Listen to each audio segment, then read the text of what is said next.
उपाय और समाधान भाग 2 में आपका स्वागत है। हमने क्रोध के ज्योतिषीय कारणों पर चर्चा की।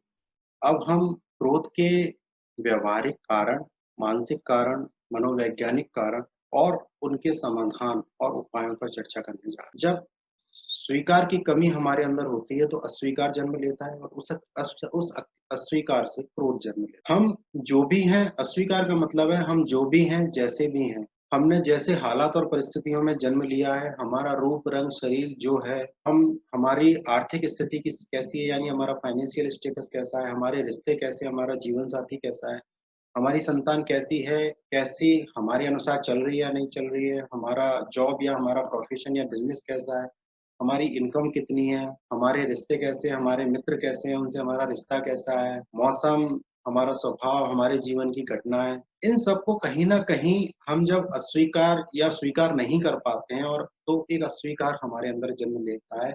कहीं न कहीं जब हम इनसे संतुष्ट नहीं होते, तो एक असंतुष्टि जन्म लेती है। कहीं न कहीं हम उनसे इतनी उम्मीद कर बैठते हैं जो पूरी नहीं। तो इन सब के बाद जो उठता है वो है क्रोध। उनके कारणों से आता है क्रोध। तो इन कारणों को ठीक से समझ लेना ही इनके उपायों का रास्ता खोलता है, इनके समाधान का मार्ग खोलता है। चूँकि हम ज्योतिष से जुड़े हुए हैं, ज्योतिष की बात कर रहे हैं, तो सबसे पहले पूजा-पाठ, साधना, उपासना और दान से हम क्या उपाय कर सकते हैं, रेमेडीज़ कर सकते हैं, उसके बारे में हम चर्चा करें। पूजा-पाठ, आप जो भी देवी-देवता की पूजा-पाठ करते हो, साधना करते हो, उपासना करते हो, मंत्र जाप करते हो, मैं उसके लिए कोई रोक-टोक नहीं करूँगा। क्योंकि इंसान अपनी रुचि, अपनी लगन और अपने विश्वास के साथ किसी देवी या देवता की आराधना करता है। क्रोध को कम करने के लिए अगर आप क्रोध को अपने अंदर महसूस कर रहे हैं, गुस्से को महसूस कर रहे हैं, अत्यधिक बल को महसूस कर रहे हैं, जिसे आप समायोजित नहीं कर पा रहे हैं, तो मैं ऐसे देवी-देवताओं की आराधना करने के लिए और आपको बोलूँगा जिनका अवतार या जिनका स्वरूप जो है वो सौम्य है, प्रेम वाला है या बहुत सात्विक जिनका रूप है, अवतार है, उन देवी-देवताओं की मैं आराधना करने के लिए बोलूँगा। मुख्य रूप से देवियों की आराधना करने के लिए मैं बोलूँगा जो अस्त्र-शस्त्र शस्त्र शस्त्र लिए नहीं है, किसी का वध नहीं कर रही हैं, काली नहीं है, चंडी नहीं है या ऐसे किसी अवतार की देवी नहीं है, उनकी आराधना करने के लिए मैं या किसी ऐसे देवता की आराधना करने के लिए भी मैं बोलूँगा। वो चुनाव आपके ऊपर है कि आपकी आस्था किस देवी या देवता में अधिक है। आराधना करने का मतलब होता है किसी देवी या देवता के गुणों को फ़ॉलो करना, उनको साधना, उसी को साधना बोलते हैं। उपासना, उनके साथ आसन ग्रहण करना। या उनका ध्यान, उनमें लग्न होना, मग्न होना, उनके जैसे बनना। आपका स्वभाव शांत है, आप ठहरे हुए स्वभाव के हैं या इस नेचर के आप बन सकते हैं, तो आप शिव आराधना कर सकते हैं। वो भी आपके मन और मस्तिष्क को बहुत ठहरा सकता है, बहुत आपको धैर्य बहुत आपको संयम दे सकता है, आपको ध्यान की शक्ति दे सकता है, आपको इंट्यूशन की शक्ति देता है। तो ये सब उपासना और आराधना आप कर सकते हैं। कृष्ण आराधना, कृष्ण का जो स्वरूप है, वो प्रेम और सादगी का स्वरूप है। उनकी कृष्ण लीलाएँ और बाल लीलाएँ और रास लीलाएँ भी उनके स्वरूप में हमें दिखाई देती हैं। इस कारण से ये अगर आप एक सिंपल सी बात मुझसे पूछेंगे तो मैं आपको कृष्ण आराधना की सलाह दूँगा, क्योंकि कृष्ण का जो रूप है, स्वरूप है, जो अवतार है, वो प्रेम और सादगी से भरा हुआ है। इसलिए हम उनके भक्तों को, जो उनके बहुत अच्छे भक्त हैं, जो उनके बहुत खास भक्त हैं, जो उनके रूप को बिल्कुल अपने अंदर महसूस करते हैं या उनके गुण उनके अंदर आ चुके हैं, आप पाएँगे कि कृष्ण भक्त बड़े ही सरल और सौम्य प्रेम वाले स्वभाव के होंगे। जो लोग राधे-राधे बोलते हैं हमसे, जो लोग हमसे जय श्री कृष्णा बोलते हैं, उनका स्वरूप, उनके चेहरे के हाव-भाव, उनका स्वभाव अक्सर हम प्रेम वाला पाएँगे। जो आराधना कर रहा है और उनके गुणों को, उनके अस्तित्व को अपने अंदर रूपांतरण नहीं कर पाया है, उसकी बात मैं नहीं करूँगा। पर आराधना, साधना और किसी के लिए और किसी देवी-देवता से प्रेम करने का मतलब ही होता है कि आप उनके गुणों को अपने अंदर ले रहे हैं। तो जैसे देवी-देवता की आप आराधना करेंगे, जिस लक्ष्य के साथ आप आराधना करेंगे, उसका स्वरूप आपको मिलने वाला है। तो ये आपके ऊपर निर्भर कर सकता है कि आपको कैसी देवी-देवता या की आराधना करनी है, साधना करनी है, उपासना करनी है, मंत्र जाप करना है या ध्यान करना है। मंत्र जाप में भी आप सौम्य मंत्रों का जाप कर सकते हैं, साधारण मंत्रों का जाप कर सकते हैं, जैसे गायत्री मंत्र है, ये बहुत अच्छा मंत्र है अपने आप में, कोई भी व्यक्ति इसे कभी भी कर सकता है, कितना भी कर सकता है। दान क्या करने चाहिए? देखिए, जैसा हमने बताया मंगल मुख्य कारक होता है क्रोध का, तो अगर आप क्रोध को अपने अंदर महसूस कर रहे हैं, ऐसी उत्तेजना को और ऐसे स्वभाव को आप अपने अंदर महसूस कर रहे हैं, एक्शन की जल्दी, प्रतिक्रिया की जल्दी को आप अपने अंदर महसूस कर रहे हैं, किसी बात को आप बहुत जल्दी आप स्वीकार नहीं कर पाते, इस स्थिति को महसूस कर रहे हैं, तो आपको मंगल के दान करने चाहिए। क्योंकि निश्चित रूप से आपकी कुंडली में मंगल बलवान भी है और उसको सही दिशा भी नहीं मिल रही, या उसका कोई शत्रु ग्रह उससे संबंध बना रहा है, या उसको ऊर्जा या अग्नि को बढ़ाने वाला ग्रह उससे संबंध बना रहा है। ऐसे में आप मंगल के दान कर सकते तो उसमें मंगल के दान में आप लाल रंग के दान कर सकते हैं, जैसे आप लाल कपड़े का दान कर सकते हैं। आप लाल रंग की दाल जो है, उसे आप दान कर सकते हैं किसी ज़रूरतमंद को। लाल रंग की दाल गुड़ भी जो है मंगल का कारक है, उसमें मिलाकर उसे भिगोकर आप उसे गाय को खिला सकते हैं, किसी जानवर को खिला सकते हैं। आप लाल रंग की कोई और वस्तु दान कर सकते हैं। तो जितना आप लाल रंग का दान करेंगे, उतना ही मंगल आपके संतुलन बनाए। और अगर आप क्रोध आपके स्वभाव में आपको महसूस हो रहा है या ऐसे लक्षण आपको अंदर दिखाई दे रहे हैं और अगर आपने मूँगा धारण किया, तो उस मूँगा आपको सूट नहीं कर रहा है। इसका मतलब तो मूँगा आपको नहीं धारण करना चाहिए। अगर आपने किसी विशेष उद्देश्य से मूँगा धारण किया, तो अगर उसकी ज़रूरत ना हो तो आप उसे और साथ ही आप अपने जीवन में, अपने वस्त्रों में भी लाल रंग का उपयोग विशेष रूप से ना करें।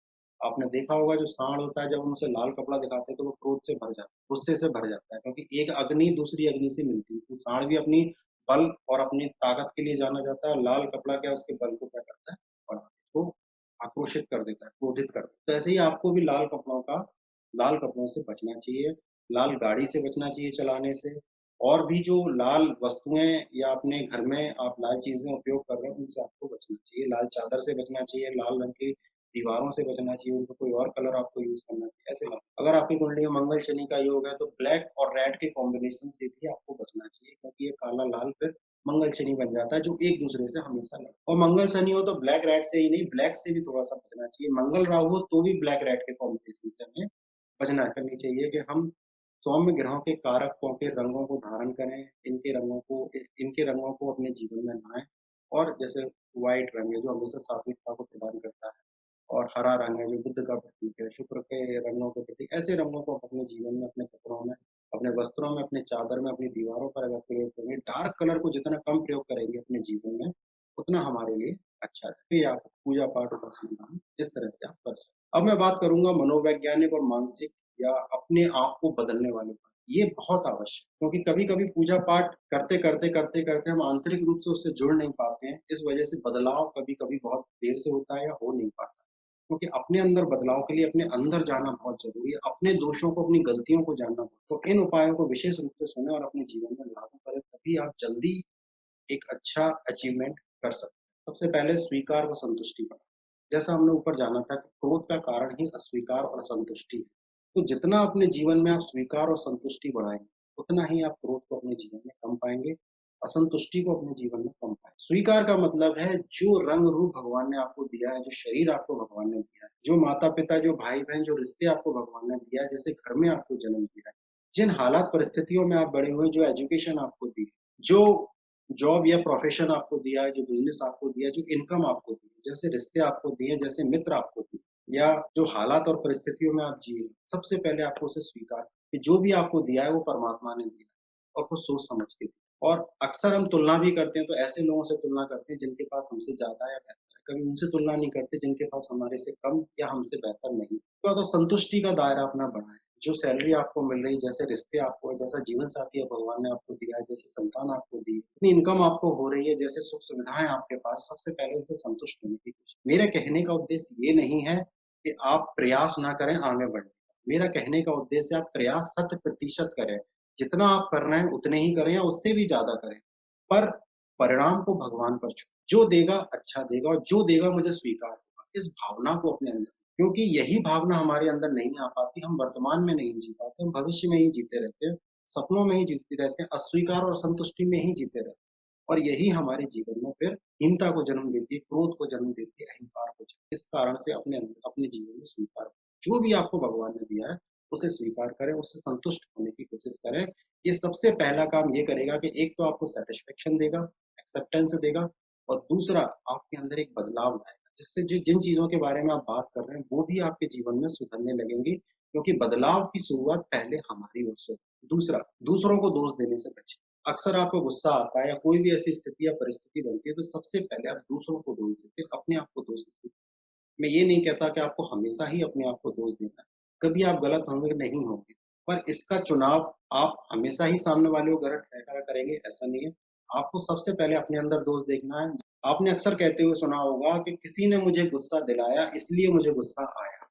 गलत। मेरे अंदर गुस्सा था, इसलिए मुझे गुस्सा आया। इसे इसे इसे हमें इस रूप में देखना है। यानी क्रोध, बड़े-बड़े दार्शनिक और मनोवैज्ञानिकों ने कहा है कि क्रोध एक बारूद है, जिसे आपने अपने अंदर इकट्ठा करके रखा हो और सामने वाले के साथ आपका कोई जब संबंध बनता है क्रोध के रूप में, लड़ाई-झगड़े के रूप में, क्रिया-प्रतिक्रिया के रूप में, तो वो आपकी तरफ एक अधजली सिगरेट फेंकता है और वो सिगरेट आपके बारूद से आके टकराती है तब विस्फोट यानी और हम दोष देते हैं कि सामने वाले ने हमें क्रोध दिया, पर क्रोध का बारूद तो हम ही लेके बैठे थे। क्रोध का विकार जो था वो हमारे अंदर ही था, तभी तो बारूद फटा, तभी तो विस्फोट इसको हमें समझ अगर हम होश से भरे हुए, अगर हम शांति से भरे हुए, अगर हम संतुष्टि से भरे हुए, हमारे अंदर से क्रोध निकलता ही और वो जो सिगरेट थी, वो हमारी शांति के जल में आकर बुझ जाए। तो हमें तय करना है कि हमें क्रोध करना है, कोई क्रोध दिलाए तो हमें क्रोध लाना है या हमारे अंदर से हमें वही देना है जो हमारे पास है। एक उदाहरण और मैंने कहीं पढ़ा था कि कोई मुझसे टकराया इसलिए मेरे प्याले से चाय छलकी, गर्म चाय। अब इसको ऐसे लें कि कोई मेरे प्याले में जो था वही छलकेगा। अगर मेरे प्याले में शीतल जल होता तो शीतल जल ही छलकता। यानी मेरे अंदर, मेरे पात्र में, मेरे स्वभाव के पात्र में, मेरे जीवन के पात्र में मैंने जो इकट्ठा करके रखा होगा वही मेरे अंदर से छलकने वाला। प्रेम होगा तो प्रेम छलकेगा, संतुष्टि होगी तो संतुष्टि छलकेगी, स्वीकार होगा तो स्वीकार छल जो होगा वही छलकने वाला है। तो आप अपने अंदर क्या लेकर बैठे हैं, ये आपको तय करना है या दूसरों को भी। और सामने वाले तो ज़िंदगी भर हमें क्रोध दिलाते रहेंगे, तो क्या हम सारी ज़िंदगी क्रोध ही करते रहेंगे? क्या हमारा रिमोट दूसरों के हाथ में है, कोई हमारी तारीफ़ करेगा तो ही हम खुश होंगे और कोई हमें क्रोध दिलाएगा तो हम क्रोधी हो जाएँगे। हमारा अपना क्या अस्तित्व है?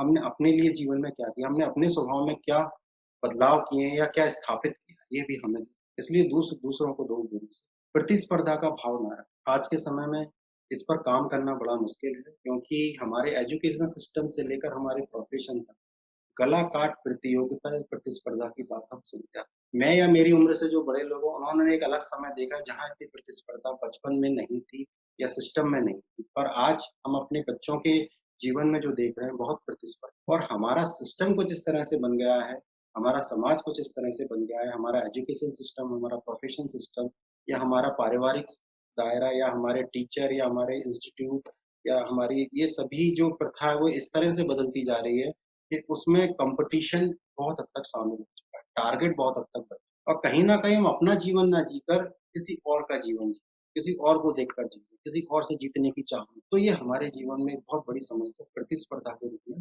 शामिल हो गई। जैसे पहले के समय में या मैं कहूँ जब मैं या मुझसे बड़े जो लोग इस वीडियो को देख रहे हैं, उनके समय में अगर वो देखेंगे बचपन में जाकर, तो पास होना काफ़ी था या एक अच्छे ठीक-ठाक नंबर से पास हो जाना काफ़ी था। पर आज के समय में हम देखते हैं कि हम बच्चों के सामने टारगेट सेट कर देते हैं कि आपको 90% तक तो लाना ही है, आपको 95 तक लेकर आना है, आपको टॉप करना है, आपको उस बच्चे से अच्छा बनना है, देखो वो कितने नंबर ले आया, देखो उसका लड़का कितना अच्छा कर रहा है, उसकी लड़की कितना अच्छा कर रही है। तो ये जो स्थितियाँ हमने पैदा की हैं, आपको उससे बेहतर बनना है, आप उससे कम कैसे लाए, ये स्थितियाँ जो हमने बना दी हैं, वो हमारे जीवन में एक कॉम्पिटिशन लेकर आ और हमारा जीवन एक कॉम्पिटिशन बन के रहे और ख़ासकर अपने बच्चों के जीवन में इसे हटाना बहुत ज़रूरी है क्योंकि उनकी ज़िंदगी कॉम्पिटिशन बन के रह जाती है। वो इस कॉम्पिटिशन को फिर उस एजुकेशन के साथ-साथ अपने जीवन में जब वो आगे बढ़ते हैं, कॉलेज में बड़े होते हैं, तो वो कपड़ों, गाड़ियों, अपने फ्रेंड सर्कल इन सब चीज़ों में कॉम्पिटिशन करते हैं। अपने फाइनेंशियल स्टेटस, अपने फादर के फाइनेंशियल स्टेटस, सुख-सुविधाओं के साधन, ब्रांडेड कपड़े और फिर मित्र और फिर महिला मित्र या पुरुष मित्र, फिर बाद में बड़ी-बड़ी गाड़ियाँ, फिर वो जब जॉब में जाते हैं, तो जॉब में भी फिर वो कॉम्पिटिशन आता है और वही कॉम्पिटिशन उनके रिश्तों में भी आना। तो वो ये भूल जाते हैं कि रिश्ते क्यों बनाए जाते हैं और रिश्ते कैसे निभाए जाते हैं।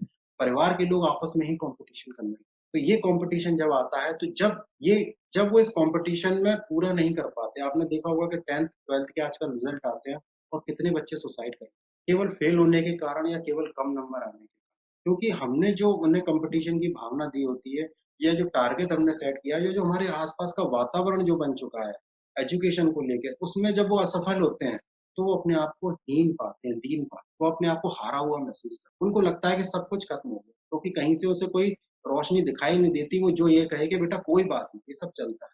क्योंकि ऐसा दायरा हमने बना दिया। तो इससे बाहर आना बहुत ज़रूरी है, क्योंकि अगर बच्चे इसको नहीं प्राप्त कर पाते हैं, इस लेवल पे नहीं पहुँच पाते हैं, तो वो अपने आप को वो हीन भावना से ग्रसित होते हैं। फिर वो समस्या उन्हें चिड़चिड़ा बनाती है, डिप्रेस्ड बनाती है या किसी से जब वो कॉम्पिटिशन की भावना से ऐसा करते हैं और उसे पूरा नहीं कर पाते, तो सारा ज़िंदगी वो उसे गलत और विरोधी मानने लगते हैं।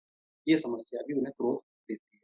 और अगर वो इसे पा भी लेते हैं, वो किसी और जैसा या उससे बेहतर बन भी जाते हैं, तो उनके अंदर एक अहंकार जन्म क्यों लेता है? क्योंकि आपने किसी और को मन में रखकर या दिमाग में रखकर उससे बेहतर बनने के लिए ऐसा किया। तो ये दोनों ही स्थितियाँ हमारे लिए खराब है। अहंकार भी एक दिन क्रोध देगा और हार भी एक दिन क्रोध।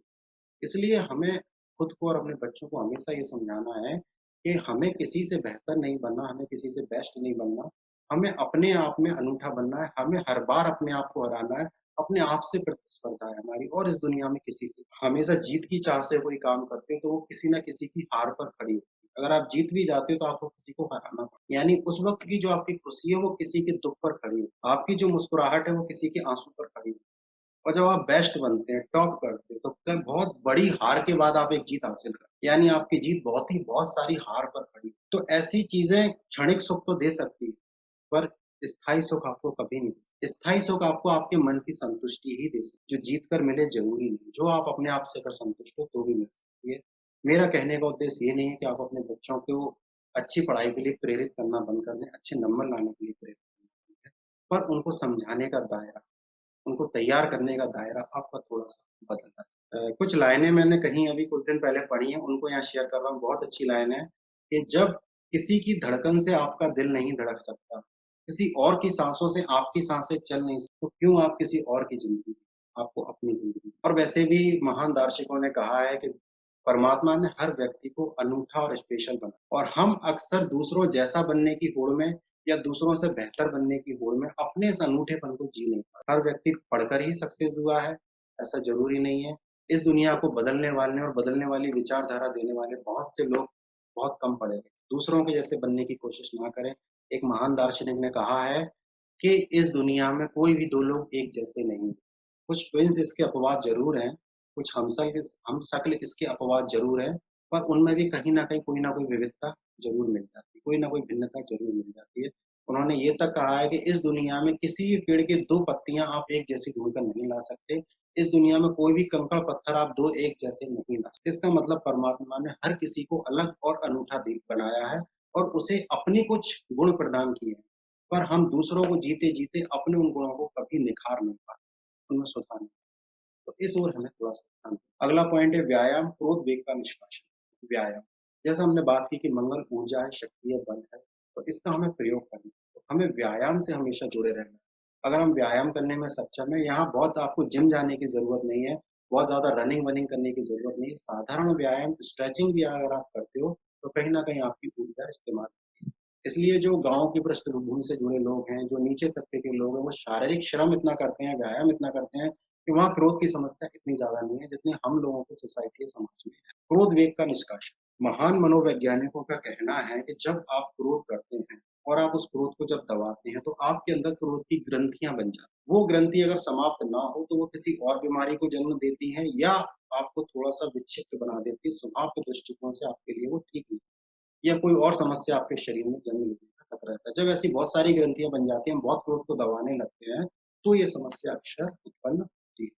इसलिए कहा गया है कि बाहरी रूप से समाज, बाहरी रूप से देश, बाहरी रूप से समूह जितने सभ्य और अनुशासित किए गए हैं, यानी उस पे बंदिशें अनुशासन की जितनी लागू की गई हैं, जितना उनको व्यावहारिक बनाया गया है, जितना उनको औपचारिक बनाया गया है, उतना ही भीतरी रूप से मानसिक विक्षिप्तता बढ़ती जा रही है।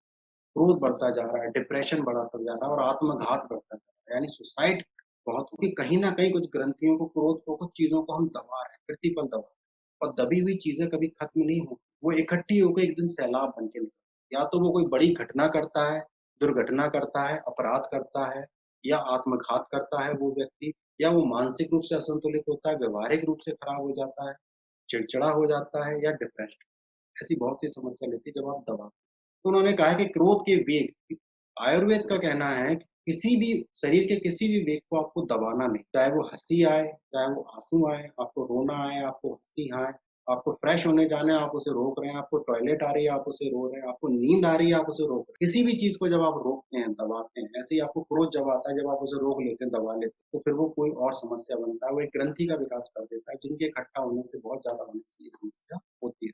तो आपको दबाना नहीं, उसका उपयोग, उसका निष्कासन आप कैसे कर सकते हैं, वो मैंने जो पढ़ा है या मैंने जो सुना है, वो आपके साथ शेयर कर रहा हूँ। वो आपके नेचर पे डिपेंड करेगा कि आप क्या कर सकते हैं। अगर आप कुछ लोगों के बीच बीच बैठे हुए हैं, आप स्कूल में हैं, आप कॉलेज में हैं, आप अपने ऑफ़िस में हैं, कहीं भी हैं और आपको किसी बात से लेकर या किसी के प्रति आपके संवाद को लेकर आपको क्रोध आता है।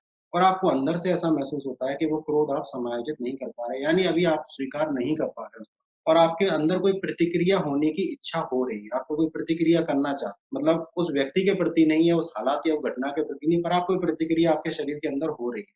तो आप उस केस में क्या कर सकते हैं? आप अपने शरीर के किसी भी अंग को खींच सकते हैं, दबा सकते हैं, खींच सकते हैं। जैसे आप अपनी दोनों टाँगों को बहुत तेज़ी से सिकोड़ सकते हैं, और हाथों को बहुत तेज़ी से सिकोड़ सकते हैं। आप अपने चेहरे के किसी भी हिस्से को बहुत तेज़ी से दबा सकते हैं। आप अपने दोनों दोनों हाथों को ऐसे बहुत तेज़ी से खींच सकते हैं। आप अपने पैरों को एक-दूसरे में सपोर्ट सकते हैं। जो भी आप करके इस ऊर्जा को अगर निष्कासित कर सकते हैं, निकाल सकते हैं, तो ये प्रयोग अवश्य करें। या आप किसी अकेले कमरे में जा सकते हैं, किसी खाली स्थान पे जा सकते हैं, किसी अकेली सूनी जगह पर जा सकते हैं, जहाँ आप चिल्लाना अगर आपका स्वभाव है, अगर आप चिल्लाना चाहते हो तो तेज़ी से चिल्ला सकते हैं, अगर आप रोना चाहते हो तो रो सकते हैं, तेज़ी से दीवार पर हाथ मारना चाहते हैं तो मार सकते हैं। ये मेरी बातें आपको थोड़ी-सी असहज ज़रूर लगेंगी, थोड़ी-सी विरोधाभासी ज़रूर लगेंगी, पर आप अगर इस स्वभाव के हैं और ऐसा कर सकते हैं, और जब आप इनका प्रयोग करेंगे और आपको लगता है कि इसके करने के बाद आपको एक आंतरिक शांति मिली है, या आपका बोझ कम हुआ है, या आपका क्रोध खत्म हुआ है या कम हुआ है, तो आपको इस पर विश्वास भी बढ़ेगा और कहीं न कहीं आपकी क्रोध की ग्रंथियाँ बननी शुरू इसलिए आप पाएँगे कि जो पिछड़ी हुई सभ्यताएँ हैं, जो गाँव के लोग हैं, जो जंगली लोग हैं, जहाँ इतने अनुशासन नहीं है, जहाँ व्यवहार में इतनी औपचारिकता नहीं है, वो लोग इन समस्याओं से, इन डिप्रेशन की, क्रोध या अन्य समस्याओं से पीड़ित नहीं है। क्योंकि उनकी जीवन शैली इस तरह की है कि वो अत्यधिक शारीरिक श्रम के कारण और अपने मुँह पर कह देने वाली आदत के कारण, या अपने ऐसे स्वभाव या चिल्लाने या कुछ भी कर देने के कारण वो अपनी क्रोध की ग्रंथि को तुरंत निष्कासित कर यहाँ मैंने रोने शब्द का नाम लिया। कई लोग ये सोचेंगे कि रोना तो कमज़ोरी है, या पुरुष अगर रोएगा तो वो कमज़ोरी का तो इसमें एक बहुत महान वैज्ञानिक मनोवैज्ञानिक ने, एक महान दार्शनिक ने, मैंने रोने के बारे में जब उनके वक्तव्य सुने तो मुझे बहुत प्रभावित किए, वो आपसे शेयर करता हूँ। उन्होंने कहा कि पुरुष और स्त्रियों दोनों को ही आँखें दी गई और दोनों को ही आँसुओं की ग्रंथियाँ दी। तो परमात्मा ने ऐसा बिल्कुल नहीं सोचा उनको बनाते वक़्त कि एक को रोना चाहिए और दूसरे को नहीं रोना। अक्सर हमें ये बताया गया कि रोना जो है वो कमज़ोरी का निशानी है या दुःख की निशानी, पर ऐसा नहीं। आँसू संतुलन का कारक है। कोई भी भाव जब आपके अंदर बढ़ जाता है, इतना बढ़ जाता है कि जब वो आपके अंदर समा नहीं पाता है, तो वो आँसुओं के रूप में बाहर हमारा दुर्भाग्य ये रहा है कि हमने अक्सर दुःख में आँसू अधिक पर आँसू खुशी में भी बहते हैं, आँसू प्रेम में भी बहते हैं।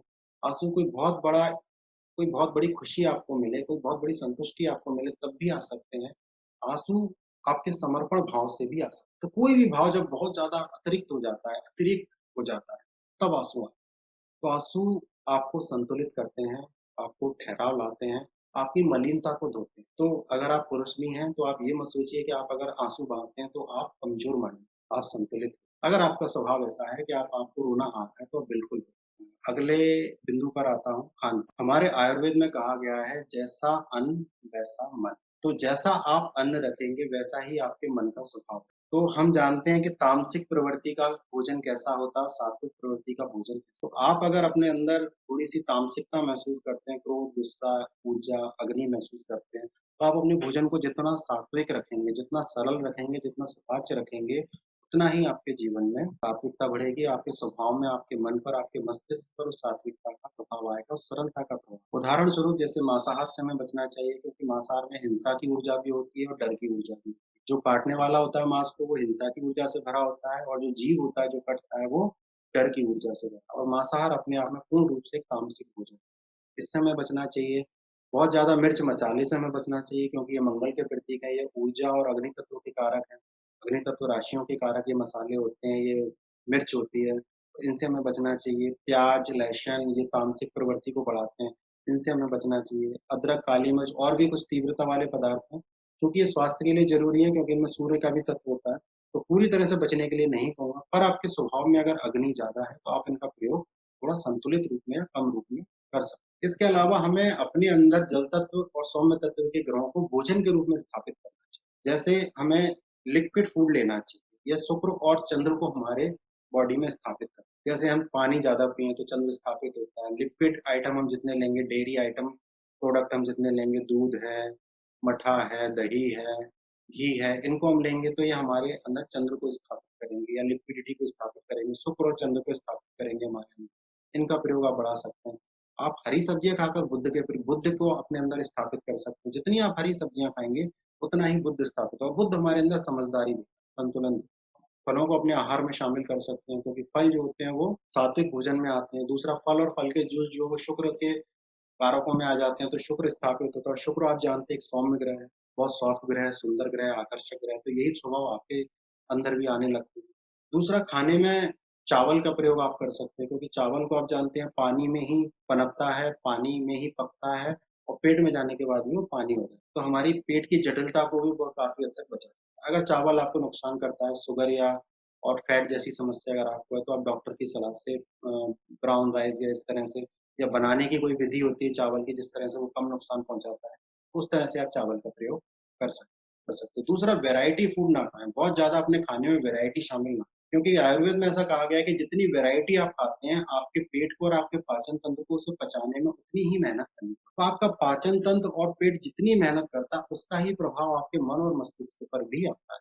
तो पेट आपका जितना ठंडा, जितना सरल और जितना जितना नॉर्मल रहेगा, उतना ही आपका मन और मस्तिष्क भी नॉर्मल इसका भी ध्यान रखें। जैसे कॉन्स्टिपेशन एक बहुत बड़ी समस्या है आज और आप देखते हैं कि जिस दिन आप अच्छे से फ्रेश नहीं हो पाते हैं, उस दिन आप बहुत भारी-भारी सा महसूस हल्का महसूस नहीं कर पाते, तो वही प्रभाव आपके मन मस्तिष्क पर आता है। और जिस दिन आप बहुत हल्का महसूस करते हैं, बहुत अच्छे से फ्रेश होते हैं, तो आप पाएँगे कि आप अपनी बॉडी में मन मस्तिष्क में एक हल्कापन महसूस इसलिए अपने पेट को जितना सुपाच्य और सरल और कम वैरायटी वाला फूड देंगे, जितना ईज़ी फूड देंगे, उतना ही आपके स्वभाव और मन और मस्तिष्क पर धीरे-धीरे वो प्रभाव आएगा। इसको भी बहुत हमें ध्यान रखना है। आजकल खाने में नमकीन का प्रयोग बहुत बढ़ा है। इसे मैं थोड़ा-सा ठीक नहीं मानता क्योंकि एक तो ये मिर्च मसाले के रूप में, वैरायटी के रूप में मंगल और दूसरी चीज़ों को स्थापित करता है। दूसरा हम जो सरल भोजन कहने को तो हम कहते हैं कि हम रोटी, सब्ज़ी और दाल ही खा रहे हैं, पर अगर हम उसके साथ नमकीन या ऐसा कोई आइटम ऐड कर लेते हैं जिसमें बहुत ज़्यादा तीव्रता है या चटपटा है, तो फिर हम उसमें 2 नुकसान होते हैं। एक तो खाने की सात्विकता खत्म हो जाती है और दूसरा उस नमकीन और मिर्च मसाले के स्वाद में हम पूरा भोजन कर लेते हैं, तो भोजन की सरलता का जो स्वाद है वो हम महसूस नहीं करते। उसका जो मूल स्वाद है उससे हम दूर चले जाते हैं। दाल है, सब्ज़ी और रोटी उसके मूल स्वाद से हम भटक और जब हमने तो बहुत कुछ सात्विक भोजन अपने बचपन में लिया है, पर आज की जो जनरेशन है वो अगर इनका स्वाद को नहीं समझेगी, तो वो कभी भी इसके स्वाद को एक्सेप्ट नहीं कर पाएगी और हमेशा कुछ ना कुछ मिर्च मसाले के साथ ही खाना वो लोग पसंद करेंगे। ऐसा खाना पसंद करेंगे जिससे उनको कोई फ़ास्ट फूड खाकर या कोई मिर्च मसाले वाला खाकर उनको संतुष्टि मिले। अंतिम बिंदु पर आते हैं योग, मौन, शांत समय और ध्यान। जो हमने व्यायाम की बात की, उसका अगला स्टेप योग है। पर मैं कहूँगा कि व्यायाम के लिए जिम वगैरह जाने से या रनिंग करने से बेटर है कि आप योग अगर आपका स्वभाव व्यायाम का है या आप स्पोर्ट्स या बॉडी बिल्डिंग से जुड़े हैं, तो बिल्कुल आप व्यायाम करें, आपके लिए बहुत अच्छा है। पर अगर आप इस तरह से नहीं जुड़े हुए हैं और आपका नेचर भी योग वाला अगर है, तो आप योग को जीवन में शामिल करें। योग से 2 फ़ायदे हैं कि वो एक व्यायाम भी है, जो आपकी शारीरिक ऊर्जा को सही दिशा में प्रयोग करेगा और दूसरा, योग आपको संतुलन भी देता है। आपको भीतर और बाहर के बीच एक संतुलन स्थापित करता है, यानी शरीर और शरीर के अंदर एक संतुलन स्थापित करता है। योग आपके स्नायु तंत्र को भी मजबूत बनाता है, आपको शारीरिक रूप से स्वस्थ भी रखता है और आपको अपने अंदर से भी जोड़ता है और साथ में आपको बैठना और ठहरना भी सिखाता है। मौन और शांत समय, ये लगभग एक ही चीज़ें हैं। मौन यानी अपने जीवन में मौन को धारण करना। मौन का मतलब सिर्फ ये नहीं है कि आप बात करना बंद करें। अगर आपके विचार शांत नहीं हैं, तो यह मौन स्वाभाविक नहीं है, फिर ये दबाना ही होगा। इसलिए ऐसा मौन ना करें, जिसमें आपके विचार चल रहे हो, आपकी इच्छा बोलने की हो पर आप बोल ना पा रहे हैं या प्रतिक्रिया आप करना चाहते हो पर मौन के कारण करना मौन होना चाहिए स्वाभाविक, यानी आपका अंतर्मुखी हो जाना मौन। जब आप मन से ही नहीं चाहते हो प्रतिक्रिया करना, एक्शन लेना, ज़्यादा बात करना, व्यर्थ की बातों में पड़ना या ज़्यादा विचारों को चलाते रहना, तो आप मौन में। तो ये मौन आपको आपके अंदर से जुड़े। आप अंदर क्या हो, आपका स्वभाव क्या है, ये मौन आप और जब मौन आपके जीवन में आने लगता है, तो कहीं न कहीं क्रोध बहुत हद तक आपके जीवन में कम होने लगता है या बैलेंस होने लगता है। स्वीकार आपके जीवन में बढ़ेगा तो मौन बढ़ेगा, संतुष्टि आपके जीवन में बढ़ेगी तो मौन बढ़ेगा। तो मौन मगर मौन होना चाहिए स्वभाव, उसे रोकना नहीं है, हमें उसको धीरे-धीरे, धीरे-धीरे अपने जीवन में लागू करना। मौन के लिए आप शांत समय ले सकते हैं, अगर आप मौन की आपको आदत नहीं है, तो आप शांत समय ले सकते हैं। यानी अपने जीवन का या तो प्रारंभिक हिस्सा या कोई भी हिस्सा, मुख्य रूप से अगर आप प्रारंभिक से यानी सुबह का समय जब आप मौन को देते हैं, यानी शांत समय यानी आप 15 मिनट, आधा घंटा, 2 घंटे, डेढ़ घंटे, जितना भी समय आप एक शांत समय दे सकते हैं, या तो प्रकृति के सानिध्य में, जहाँ प्रकृति है, पेड़-पौधे हैं या कोई पालतू जीव है, जीव-जंतु हैं, इस जगह पर या अपने ही घर में कोई ऐसा स्थान जहाँ शांति हो, आप अकेले रह सकते हो, उस जगह। इस पीरियड में आपको ना तो मोबाइल चलाना है, ना कोई और गैजेट का प्रयोग करना है, कि ना किसी और से बात इस समय में केवल आपको शांत रहना, मौन का धारण करना या आप अपने आप से सवाल कर सकते हो, अपने विचारों पर ध्यान केंद्रित कर सकते हो, आपके मन में विचार कौन-कौन से आते हैं, क्यों आते हैं? और आप उसमें अपने गुण दोष ढूँढ सकते हो, आप अपने आप से सवाल कर सकते हो, उसके जवाब ढूँढ सकते हो। तो ऐसे समय में जो जवाब मिलते हैं वो आपके अंतरात्मा की गहराइयों से मिलते हैं, आपके अंदर से मिलते हैं। अंदर से जो जवाब आते हैं वो हमेशा सच्चे और सही और अच्छे आते हैं। बड़े-बड़े दार्शनिकों ने भी कहा है कि आपकी समस्या का समाधान केवल आपके पास होता है, दूसरों के पास केवल सुझाव। तो वही जो समाधान है वो हमें अपने अंदर से ही मिलते हैं। वो अंदर से तब मिलते हैं जब आप मौन का पालन करते हैं शांत समय। तो ये शांत समय में आप बहुत हद तक अपनी जो आपके सारा दिन जो विचार चलते रहते हैं, जो घटनाएँ चलती रहती हैं, जो उम्मीदें चलती रहती हैं, जो असंतुष्टि और अस्वीकार चलता रहता है, उससे बचने के लिए शांत समय और मौन आपको बहुत मदद अंत में ध्यान की बात करूँगा। ध्यान के बारे में हम सभी जानते ही हैं। शिव ध्यान करते हैं तो उनके अंदर कितनी शांति है, कितना सुकून है, कितनी संतुष्टि है, कितना मौन है, कितना धैर्य है, कितना कुछ है। तो वही ध्यान जब आप अपने जीवन में लाते हो तो आप मन को जीत जाते हो, सारे विकार मन के ही मन को जीत लेने के बाद सारे विकार समाप्त हो जाते हैं। तो अगर आप ध्यान करते हो, तो आप अपनी अंतरात्मा से जुड़ते हो। किसी ने कहा है कि जब आप बोलते हो, तो आप बाहर से जुड़ते हो और जब आप मौन में जाते हो, जब आप शांत हो जाते हो, जब आप ध्यान में जाते हो, तो आप अपने अंदर से अपनी आत्मा से जुड़ते हो। जहाँ सभी मनुष्य एक हैं, वहाँ हमारा मूल स्वभाव छिपा है कि भगवान ने हमें क्यों जन्म दिया, हमारा नेचर क्या है। वहाँ आप जाएँगे तो जानेंगे कि हम सभी एक ही हैं, हम सब आत्माएँ एक ही हैं, हम सब एक डिवाइन यहाँ पर कोई भी विकार हमारी आत्मा पर नहीं है। हमारा स्वभाव ही नहीं है क्रोध करना, हम व्यर्थ में उम्मीदें करते हैं, हम व्यर्थ में असंतुष्ट, हम व्यर्थ में ये सारे जवाब आपको मौन, शांत समय और ध्यान से मिलेंगे। पर ये सभी स्वाभाविक होना चाहिए। आपके अंदर ये इच्छा होनी चाहिए, आपका स्वभाव और व्यवहार ये हो जाना है। ये धीरे-धीरे ही आएगा जब हर चीज़ पर आप काम करेंगे, ऊपर जितनी बातें, चर्चाएँ हमने की, जब हर चीज़ पर आप धीरे-धीरे काम करना शुरू करेंगे, तो इस अवस्था में आप स्वतः ही आ जाएँगे और स्वतः ही फिर आप इसको बढ़ा सकते अंत में ये कहूँगा कि क्रोध एक अंधकार है और हमें अंधकार से नहीं लड़ना है क्योंकि अंधकार में हाथ-पैर मारने से कुछ नहीं होगा क्योंकि अंधकार का कोई अपना अस्तित्व नहीं है। इस क्रोध का भी कोई अस्तित्व हमारे जीवन में था ही नहीं। ये हमारा ही बनाया हुआ है क्योंकि हमने अपनी रोशनी को कम कर दिया। हमारा प्रकाश कमज़ोर हो गया है और अंधकार हमेशा प्रकाश की अनुपस्थिति का परिणाम है, ना कि अंधकार कोई एक व्यवस्था है। अंधकार का अपना कोई अस्तित्व नहीं। तो हमें अंधकार से नहीं लड़ना है यानी हमें क्रोध से नहीं लड़ना है, हमें अपना दिया जलाना है। हमें अपनी रोशनी को फिर से जलाना है। हमारी जब रोशनी जलेगी, हमारी हमारी स्वीकार का, हमारी संतुष्टि का, हमारे मौन का, हमारे योग का, हमारे शांत समय का, हमारे ध्यान का, हमारे होश का दिया जब जलेगा, तो निश्चित रूप से ये क्रोध रूपी अहंकार हमारे जीवन से समाप्त। इस पर हमें फोकस आज के लिए इतना ही। धन्यवाद।